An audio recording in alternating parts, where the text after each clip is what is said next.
2000년대 예수님 돌아가시고 이제 새로운 밀레니엄에 오면서 첫 100년, 1세기죠. 100년의 4분의 1 지난 지금 이 밀레니엄 출발부터 숨가쁘게 진행된 이 세상의 변화, 특히 그 2000년대일 때 이제 김대중 대통령께서 초고속통신 망하자. 그때 빌 게이츠도 와서 얘기를 하고 손정희도 얘기를 하면서 우리나라가 이제 첫 십자가를 지고 시작한 거죠. 그때 다 반신반의할 때에 전화선을 가지고 전화선으로 1메가 그 당시만 해도 네트워크로 64kbps 빠른 그 IDSL 이런 게 이제 1K 정도 되려고 했던 건데 1메가로 점프하는 기술이 초고속망이고 이게 무슨 뜻이 있는지 한국이 세계 최초로 하게 됩니다.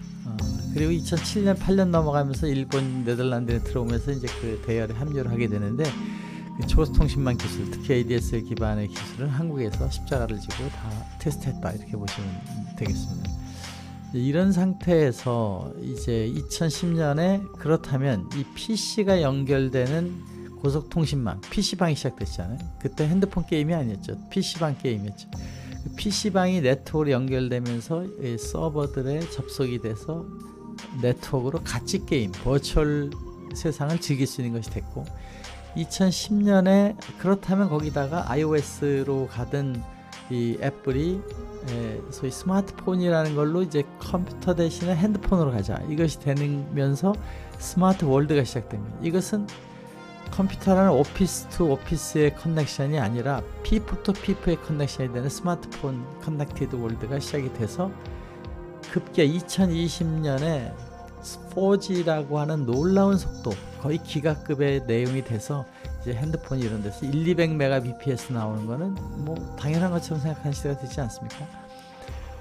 비디오, 지금 제가 보내는 이런 비디오가 2메가, 3mbps라고 보면 지금 기가라는 것은 300배 빠른 겁니다. 그 안에 어마어마한 양이 가죠. 그러다 보니까 2020년도에 줌이라고 해서 여러 명이 들어와서 다자간을 하나의 화상회의. 그 전에는 이제 스카이프 같이 피어투피어 한 곳과 한 곳이 하는 동영 화상회의였다면 이제 서버에 다 받아가지고 묶어가지고 보내자 이런 것이 되는 줌 화상회의 방식이 되면서 이제 스카이프 시대가 종결되고 팀스, 미트 뭐 이런 것들이 나오게 된 거죠. 이 2020년에 줌은 뭐 더 일찍 나왔었죠. 그 컨셉이 다 되고 또 그 SNS 가지고 링크만 보내면은 설치하고 어카운트가 없어도 되는 게 만들어지면서 2020년에 준비됐을 때 코로나가 딱 오게 됩니다. 코비드가 온 거죠. 그때 우리는 학교에 가야만 안 되고 교회에 가야만 안 되고 만남이 있어야만 되는 모든 컨퍼런스까지가 다 정지. 이게 도대체 있을 수 있는 일입니까? 전 세계 비행기가 전부 지상에 가라앉아 있어야 될 시대가 있었다. 이거 정말 놀라운 일이지 않겠습니까? 이것을 이제 종교를 믿는 사람들은 또 신의 뜻이다 뭐 여러 가지가 해석이 되겠지만 어찌됐든 신비로운 때가 있었고 그때 이 문제를 걱정하지 않고 그 코로나 때 학교 안 가본 학생들이 졸업한 3년간 안 간 학생이 졸업했는데 사회적인 문제나 서울대학교에서 그 수능 시험을 보는데 학교 안 간 애들이 고등학교 한 번도 안 가고 뭐 한 번도는 아니겠지만 학교에서 한 학생들이 왔을 때 수능 실력에 문제가 없었다 이렇게 얘기를 하고 있습니다. 이것은 그래도 학교가 있었고 그래서 선생님이 있었고 숙제가 있었고 시험이 있었지 않습니까? 이 비대면이라 하더라도 그런 게 지나서 이 십자가의 시간을 코비드로 갖고 나서 지금 우리는 AI라는 놀라운 플랫폼이 네트워크와 지금 이것이 됐기 때문이죠.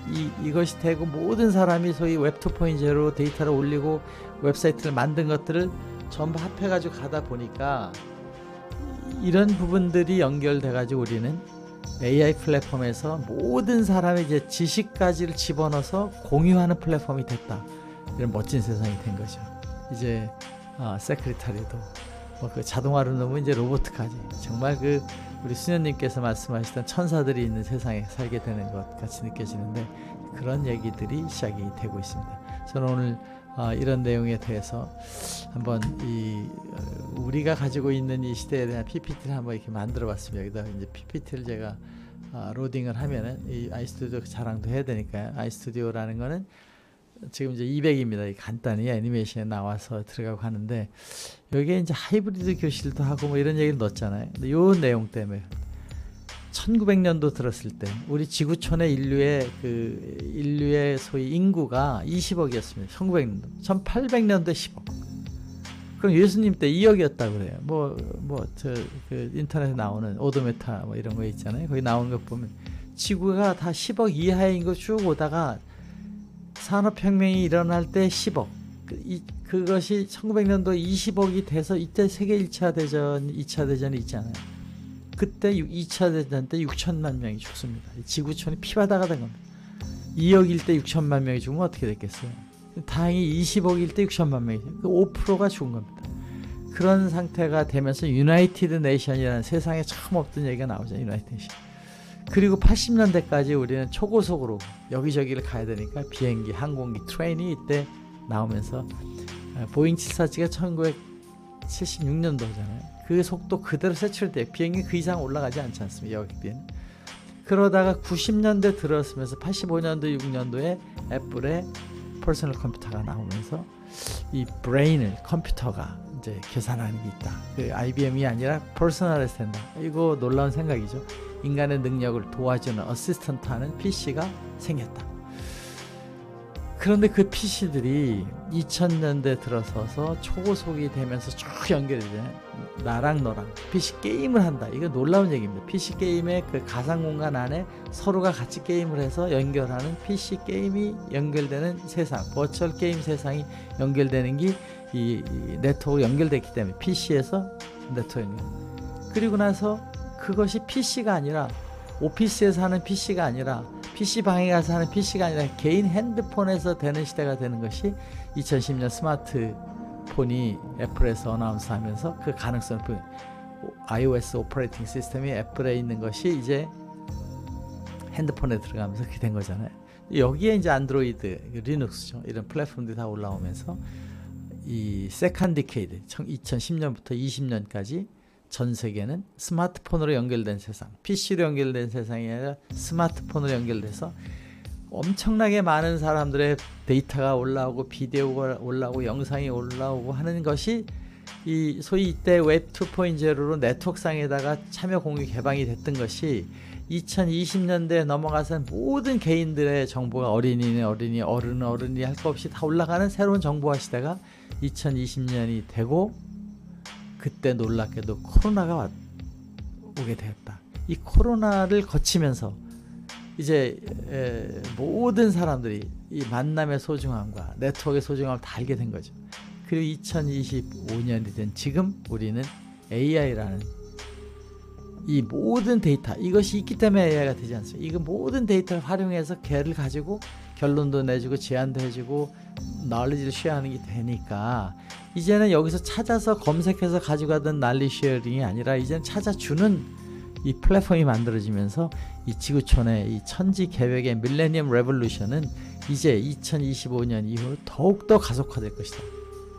아, 정말 이것이 그 놀라운 천사가 있는 나라, 우리 수녀님이 제 어릴 때 그런 얘기를 했었는데 천사가 다 하고 인간을 재밌게 하늘이 만들었다는데 그런 것, 거기에 이제 다림에서는 그 중에 일부 중에 여기 있는 것처럼 이게 교실입니다. 교실 선생님 이걸 보잖아요. 교수님이신데 저 경영대학원에 있는 교수님, 양 교수님인데 카이스트입니다.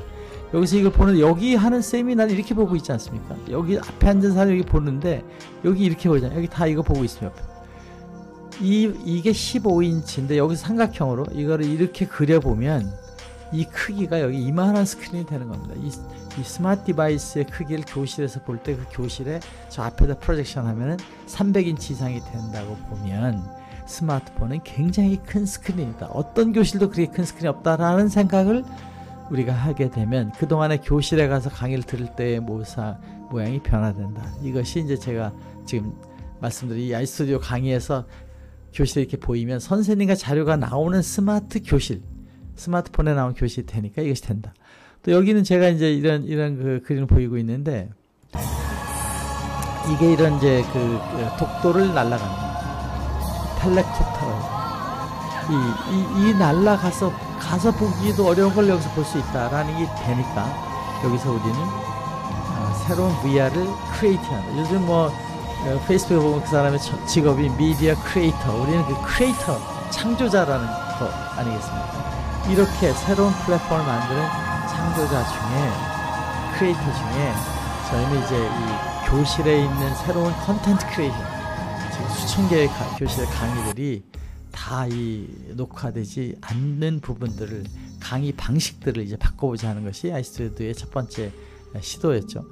그래서 여기 있는 것처럼 이게 칠판이 나오면서 얼마나 프레젠테이션 시작됐잖아요. 칠판이 없으면 프레젠테이션이라는 단어를 안 쓰죠. 칠판에 프레젠테이션 하는 그 시대에 100명 정도가 있는 교실이 만들어진 것이 이때고, 이제 그 다음에 프로젝터가 나오니까 이 1000명 정도 되는 이런 강당이 만들죠.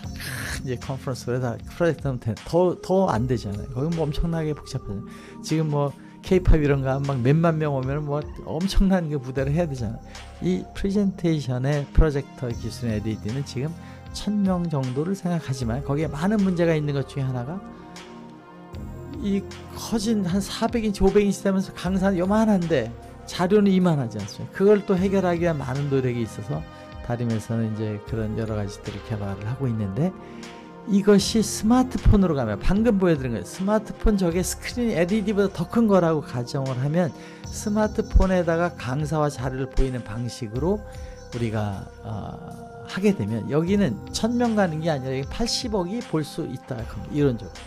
이거를 지금 다림에서는 어떻게 하면 스마트폰 장치, 스마트 교실에 강의를 하느냐를 만드는 것이 이제 저희의 노력이다. 이걸 가진 교육의 변화와 정보의 변화와 이렇게 많이 모든 컨퍼런스, 모든 사회가 올라오면 인공지능이 걔를 전부 작업해서 디스트리뷰트 하기 때문에 이 인공지능 플랫폼 위에 우리가 제공하는 다른 그 지식 플랫폼들이 올라가게 되면 교실, 학교가 다 지식 플랫폼이죠. 컨퍼런스가 이 올라가게 되면 세상은 더욱더 빨리 갈 수 있다 하는 의미에서 여러분들이 우리 아이스튜디오를 사랑하고 교실에도 강당에도 회의실에도 이거 써야 된다 하는 내용으로 오늘 말씀을 드렸습니다. 여러분 멋진 세상에 오고 있는 거, 흥미진진한 세상, 행복한 이야기를 더욱 나누도록 하겠습니다. 감사합니다.